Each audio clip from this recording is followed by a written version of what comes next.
Deer students, কালকে আমরা lesson 6-এ mile the mist upon the hill এইটার টেক্সটটা করেছিলাম। আজকে তার এক্সারসাইজ পার্টটা করে নেব। এক্সারসাইজ 1 ফার্স্টে আছে take the correct answer from the given alternatives. Number 1-এ the mist was upon the, প্রথমেরটা দেখো এখানে 4টে অপশন আছে, গ্রাস আছে, রুফ আছে, হিল আছে আর লিফ আছে। তো প্রথমটা আমরা জানি হিল হবে। নেক্সট হচ্ছে the sorrow of the day is described as, option A silent. Next তিনেরটায় the hall door mentioned in the poem is number 4, যেটা ডি এর অপশন যেটা আছে অর্থাৎ ওল্ড। নেক্সট আমরা পরে পেজে যাচ্ছি।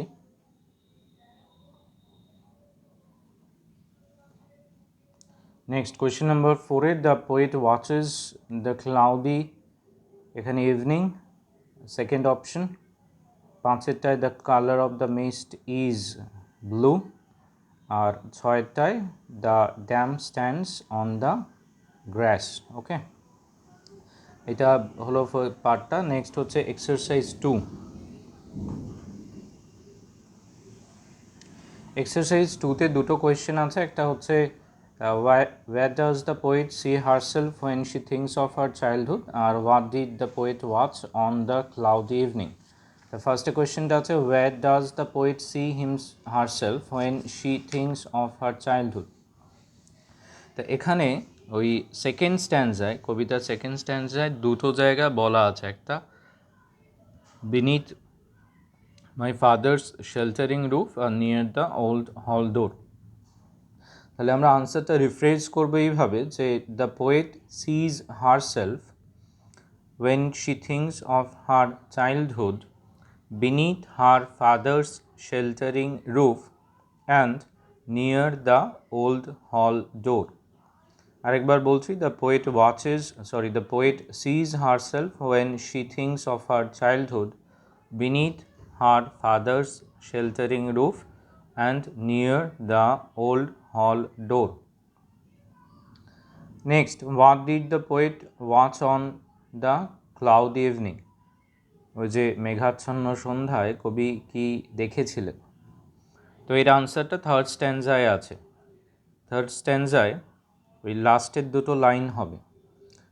উত্তরটা কীরকম হবে, the poet watches blue mists, sweet mist, এই দুটো একসাথে বলতে পারি, blue and sweet mists of summer cover the horizons mountain chain. এখানে প্যাল লিখতে পারি বা কভার লিখতে পারি। আরেকবার বলছি, the poet watches on the cloudy evening the blue and sweet mists of summer covered the horizon's mountain chain. Okay, exercise 3, এটা textual grammar আছে এখানে। তো 3তে আইডেন্টিফাই করতে দিয়েছে আমাদের, সেন্টেন্স আইডেন্টিফাই করতে, সিম্পল, কমপ্লেক্স, কম্পাউন্ড, এই তিনটের মধ্যে। তো আমরা এর আগে একটা ক্লাসে করেছিলাম যে কি করে চিনবো আমরা নাম্বার অফ ফাইনাইট ভার্ব আর প্রেজেন্স অফ ক্লজ, এই দুটো দেখে বুঝবো যে যদি একটাই ফাইনাইট ভার্ব থাকে আর একটাই ক্লজ থাকে বা পার্ট অফ সেন্টেন্স থাকে তাহলে সেটা সিম্পল। যদি একাধিক ফাইনাইট ভার্ব থাকে আর প্রিন্সিপাল ক্লজ আর subordinate clause, this two types of clauses থাকে তাহলে সেটা কমপ্লেক্স সেন্টেন্স। আর যদি দুটোই সেলফ ডিপেন্ডেন্ট ক্লজ থাকে, দুটোই প্রিন্সিপাল ক্লজ বা যাকে কোঅর্ডিনেট ক্লজ বলি এরকম ক্লজ থাকে, আর ফাইনাইট ভার্ব থাকে 2 বা 2-এর অধিক, তখন সেটা কম্পাউন্ড সেন্টেন্স। তো ফার্স্টে আছে he is too short to climb the wall. এখানে ইজটা এখানে ফাংশনিং ভার্ব ফার্স্টেরটা, টু ক্লাইমটা হচ্ছে ইনফিনিটিভ। সো এখানে ভার্ব একটাই আছে, কোনো লিঙ্কার নেই, একটাই সাবজেক্ট, অবজেক্টও একটা, আর অবজেক্টটা হচ্ছে নন ফাইনাইট ভার্বের object. So it is a simple sentence. Next, the sky was blue and the sun shone bright. এখানে দুটো ক্লজ আছে, they are self dependent, so they are coordinate clause. দুটো finite verb আছে, একটা the sky was একটা আর shone একটা, আর দুটোই principal clause. কীরকম, যে কেউ কারোর উপর নির্ভর করেনি। একটা the sky was blue itself is it refers to its meaning, আর একটা the sun shone bright. Next,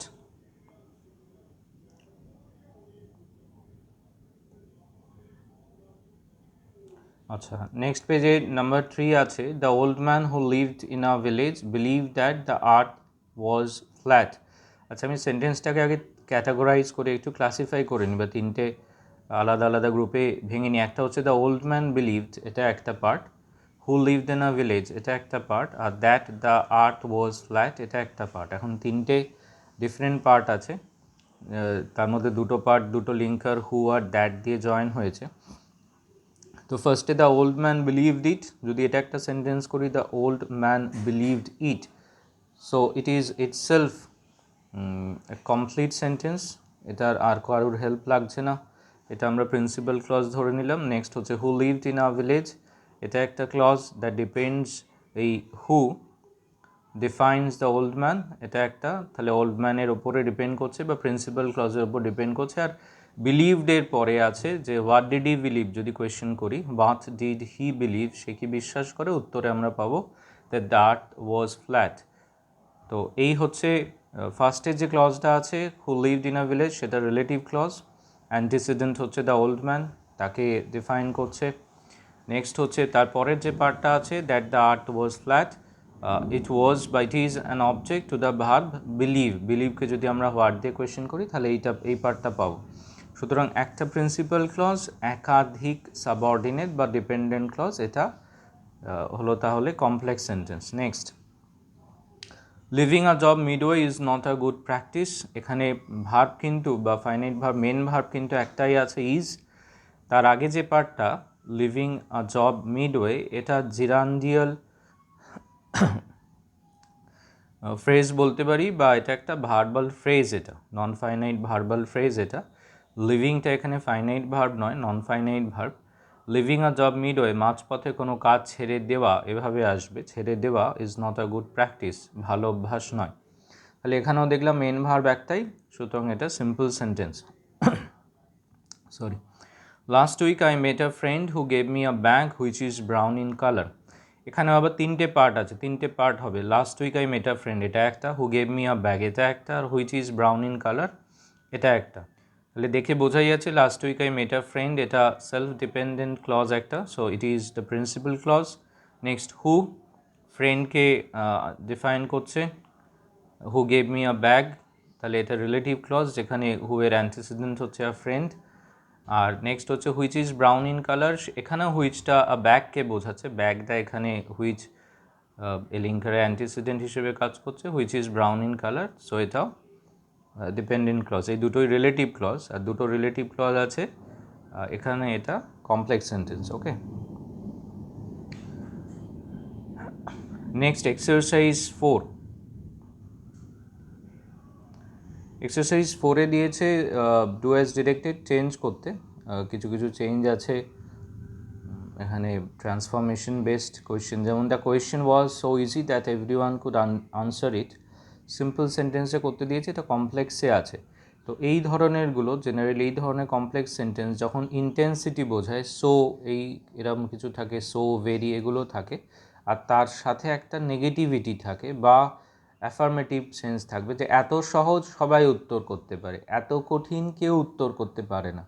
তো এখানে আমরা টু দিয়ে করি, T-O-2 আর তারপরে TO2, এইটা ইন্টেন্সিটি বোঝানোর জন্য বা এই ডিগ্রি অফ ইন্টেন্স বোঝানোর জন্য ইউজ করি। তাহলে এখানে এর উত্তরটা এরকম করতে পারি, উত্তর অনেকভাবেই হতে পারে, আনসার নানাভাবেই হতে পারে। তো আমরা প্রথমে যেগুলো একদম বেসিক ফান্ডামেন্টাল আনসার হয় সেগুলো দেখে নেবো, তারপর যত ইউজ টু হয়ে যাবে তখন আমরা ডিফারেন্ট আনসার্স জন্য চেষ্টা করব। তাহলে এটার উত্তর হবে the question was too easy to answer, ফার্স্টে সোটা উঠে ওখানে টু বসলো, টু ইজি, আর পরের লিঙ্কার, সাবজেক্ট আর মোডাল, এই তিনটে উঠে পরের যে ভার্ব তার আগে টিও বসবে, অর্থাৎ উত্তর করতে। The question was too easy to answer. আচ্ছা, এটা একটু খেয়াল রাখা, যখন আমরা এই ধরনের টু ইজি টু আনসার করি তখন সেখানে একটা নট থাকে, ঠিক আছে, কিন্তু এখানে মূল সেন্টেন্সে কিন্তু নটটা নেই। মানে এটাই যদি হতো the question was so tough that none could answer, তখন টু দিয়ে বেটার হতো, কিন্তু এখানে একটা ট্রিক দিয়েছে কীরকম, যে ওরা মূল সেন্টেন্সটায় কোনো নেগেটিভ ওয়ার্ড দেয়নি। তাহলে আমার কাজ হচ্ছে এই যে স্ট্রাকচারটাকে করে নিলাম, the question was too easy to answer, এবার এখানে নটটা বসাবো। এই ফ্রেমটা আগে না করে নিলে ফাম্বল হয়ে যেত, তখন একটু ঘাবড়ে যেতাম যে কী হবে। আগে এই ফ্রেমটা তৈরি করে নিলাম, the question was too easy to answer. এইবার যে নটটা যেটা মূল সেন্টেন্সে নেই সেটা এখানে বসাবো। তো কোথায় বসবে? ওই যে ইনফিনিটিভটা আছে, আমরা জানি ইনফিনিটিভের আগে টুটা কিরম স্ট্রাকচার হয়, not to play, not to do, not to see, not to eat. তো এখানেও নটটা ওখানেই বসবে। তাহলে the question was too easy not to answer, the question was too easy not to answer. এটাই যখন আমরা সেন্টেন্সে ফেলবো বা কমপ্লেক্স করবো তখন হয়ে যাবে the question was so easy that any one could answer it. ওকে,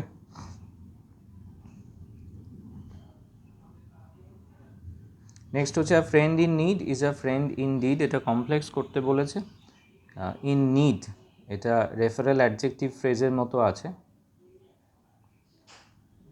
তো এটাকে আমরা কি করে ডেকোরেট করব, যে ওইখানে যেখানে অ্যাডজেক্টিভ আছে, সিম্পল সেন্টেন্সে আমরা প্রথমেই খুঁজে নেব অ্যাডজেক্টিভ কোথায় আছে।